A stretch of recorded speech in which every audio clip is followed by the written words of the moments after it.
အားလုံးမင်္ဂလာပါ anti chess ကကြိုဆိုပါရစေကျွန်တော်ဒီဗီဒီယိုလေးမှာတော့ Gmail profile ပုံဘယ်လိုပြောင်းလဲဆိုတာလေးကိုမျှဝေပေးမှာဖြစ်ပါတယ်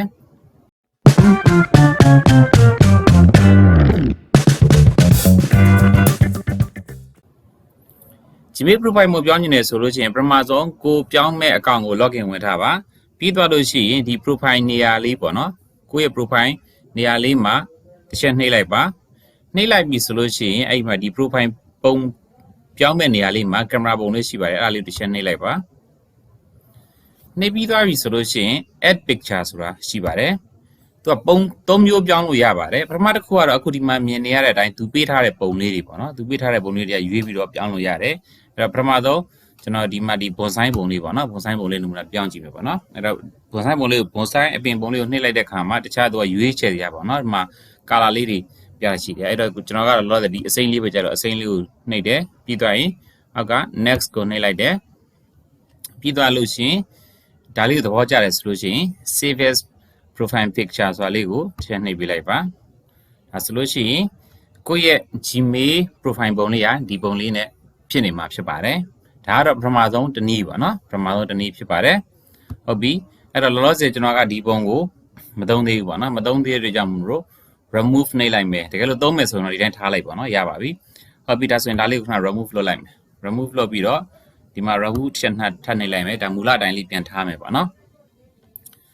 ်ဟုတ်ပါပြီဒါဆိုလို့ရှိရင်ဒါကပထမဆုံးသူ့မှာရှိတဲ့ပုံကိုပြောင်းတဲ့နည်းကိုပြောပြတာပေါ့နော်ဟုတ်ပြီဒါဆိုလို့ရှိရင်နောက်တစ်နည်းကဘယ်လိုမျိုးလဲဆိုလို့ရှိရင်ဒီကိုယ့်ရဲ့လက်ရှိပုံပေါ့နော်လက်ရှိပုံ selfie ပုံစံမျိုးပေါ့နော်ဆွဲပြီးတော့ရိုက်တဲ့ဟာဖြစ်ပါတယ်အဲ့ဒါဆိုလို့ရှိရင်စောစောလိုပဲပုံလေးကိုနှိပ်လိုက်ကင်မရာလေးကိုနှိပ်လိုက်ပြီးသွားလို့ရှိရင်ဒီမှာပဲ add profile picture ဆိုတာလေးကိုတစ်ချက်နှိပ်လိုက်ပါပြီးသွားလို့ရှိရင်အဲ့ထက်မှာ from computer ဒီညာဘက်မှာပေါ့နော်ဒီ from computer ဆိုတာလေးကိုတစ်ချက်နှိပ်လိုက်ပါနှိပ်ပြီးသွားရင်သူကဒီမှာအောက်မှာနှစ်မျိုးရှိတယ်ဒီ selfie ပုံပေါ့နော်လက်ရှိပုံလေးကိုလိုချင်တယ်ဆိုရှင်တော့ selfie ရိုက်မယ်ပေါ့နော်အဲ့ဆိုအဲ့ take a picture ဆိုတာလေးကိုနှိပ်လိုက်ပါဟုတ်ပြီအဲ့မှာတကယ်လို့သူကကင်မရာဖွင့်ဖို့ permission ပါညာတောင်းလို့ရှိရင်လည်းဒါခွင့်ပြုပေးလိုက်ပါနော်ဟုတ်ပြီအဲ့မှာဆိုလို့ရှိရင်ဒီမှာဒါကျွန်တော်လက်ဝါးပဲမြင်နေရပါတော့ကျွန်တော်ကရုပ်ချတော်လေးမြင်မှာဆိုလက်နဲ့ကာထားပါတယ်ဟုတ်ပါပြီဒါဆိုအဲ့လက်ဝါးပုံလေးပါနော်ဟုတ်ပြီကိုကြိုက်တဲ့ပုံလေးကိုမျက်နှာ screen မှာပေါ်လာပြီဆိုရင်အဲ့ပုံလေးကိုလိုရိုက်လိုက်ပါနော်ရိုက်ပြီးတစ်ချက်နှိပ်လိုက်ပြီဆိုလို့ရှိရင်အဲ့မှာပုံလေးပေါ်နေပါနော်ဒီမှာဒီ wine လေးနေရာကျွန်တော်လက်ကာထားလို့အဲ့လိုဝါးနေရပါနော်တကယ်တမ်းကြာလို့ရှိရင်ကိုပုံကိုမြင်နေရမှာဖြစ်ပါတယ်ဟုတ်ပါပြီဒါဆိုလို့ရှိရင်ဒီမှာသူ crop ပါညာကိုလုပ်လို့ရတယ်ချုပ်နာချဲ့တာပါညာကိုလုပ်လို့ရပါတယ်ပြီးသွားလို့ရှိရင် next ကိုနှိပ်လိုက်ပြီးသွားလို့ရှိရင် save as profile picture ကိုနှိပ်လိုက်ပါဒါဆိုလို့ရှိရင်ကိုယ့်ရဲ့ selfie ပုံလေးဒီ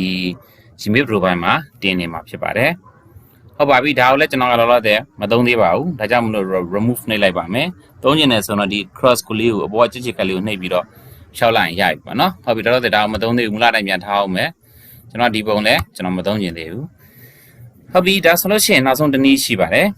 အဲ့ဒါကတော့ကိုပြင်ထားတဲ့စိတ်ကြိုက်ပုံလေးပေါ့နော်စိတ်ကြိုက်ပုံလေးကိုထားမှာဖြစ်ပါတယ်ဒါဆိုလို့ရှိရင်တော့ကျွန်တော်ဘာလုပ်မလဲဆိုလို့ရှိရင်ဒီ add profile picture ကိုပဲနှိပ်လိုက်ပါနှိပ်ပြီးသွားပြီဆိုလို့ရှိရင်စောစောလိုပဲ from computer ကနေနှိပ်ပြီးသွားလို့ရှိရင်ဒီဘယ်ချမ်းမှာ upload from computer ဆိုတာရှိပါတယ်အဲ့ဒါဆိုလို့ရှိရင်အဲ့ဒါလေးတစ်ချက်နှိပ်ပေးလိုက်ပါဟုတ်ပြီနှိပ်ပြီးသွားပြီဆိုလို့ရှိရင်ကိုဆက်ထဲမှာတင်ထားတဲ့ပုံပေါ့နော်ကိုကရွေးပေးရမှာဖြစ်ပါတယ်ကျွန်တော်ကဒီမှာ download ထဲမှာကျွန်တော်ရဲ့ဒီ channel profile ပုံလေးရှိတယ်ပေါ့နော်အဲ့ဒါလေးကိုတစ်ချက်နှိပ်ပေးလိုက်တယ်ဟုတ်ပြီဒါဆိုရင်ဒီမှာ empty channel ဆိုပြီးတော့ကျွန်တော် channel profile ပုံလေးပေါ်လာပြီဟုတ်ပြီဒါလေးကိုကျွန်တော်သဘောကျတယ်ဒါကြောင့်မို့ဒီပုံလေးထားမယ်ရွေးပြီးသွားပြီဆိုရင်အောက်က next ကိုနှိပ်ပေးလိုက်ပါပြီးသွားပြီဆိုလို့ရှိရင် save as profile picture ဆိုတာလေးကိုတစ်ချက်နှိပ်ပေးလိုက်ပါဒါဆိုရင် saving profile picture ဆိုပြီးတော့ဖြစ်နေတယ်အဲဆိုရင်ရပါပြီဒါဆိုရင်ကျွန်တော်ရဲ့ဒီ profile ပုံစံ picture ပုံလေးကဒီပုံစံလေးတိုင်းဒီမှာရှိနေမှာဖြစ်ပါတယ်ဟုတ်ပါပြီဒါဆိုလို့ရှိရင်တော့ကိုယ့်ရဲ့ Gmail profile picture ပုံလေးကိုပြောင်းတဲ့နည်းပြီးပါပြီသုံးနည်းလုံးမှာကိုအဆင်ပြေတဲ့နည်းကိုသုံးကြည့်ပါဟုတ်ကဲ့ပါလက်စာထဲမှာဒါကတော့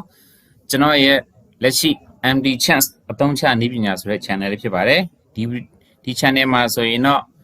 ကျွန်တော်တို့ဖုန်းအသုံးပြုသူတွေကွန်ပျူတာအသုံးပြုသူတွေအနေနဲ့အသုံးတည့်စေနိုင်မဲ့ဗီဒီယိုလေးတွေကိုမျှဝေပေးထားပါတယ် online ကဝင်ငွေရှာလို့သူတွေနောက်က YouTuber အသစ်တွေအတွက်လည်းသုံးတည့်စေမဲ့ဗီဒီယိုလေးတွေကိုမျှဝေပေးထားပါတယ်ဝင်ရောက်လေ့လာလို့ရပါတယ်နောက်ထပ်ဗီဒီယိုအသစ်တွေတင်တဲ့ခါတိုင်းလွယ်တကူကြည့်ရှုနိုင်ဖို့လဲ subscribe နှိပ်ထားပြီးတော့စောင့်မျှော်ဖို့ဖိတ်ခေါ်ပါတယ်နောက်ဗီဒီယိုမှာပြန်တွေ့ကြပါမယ် bye bye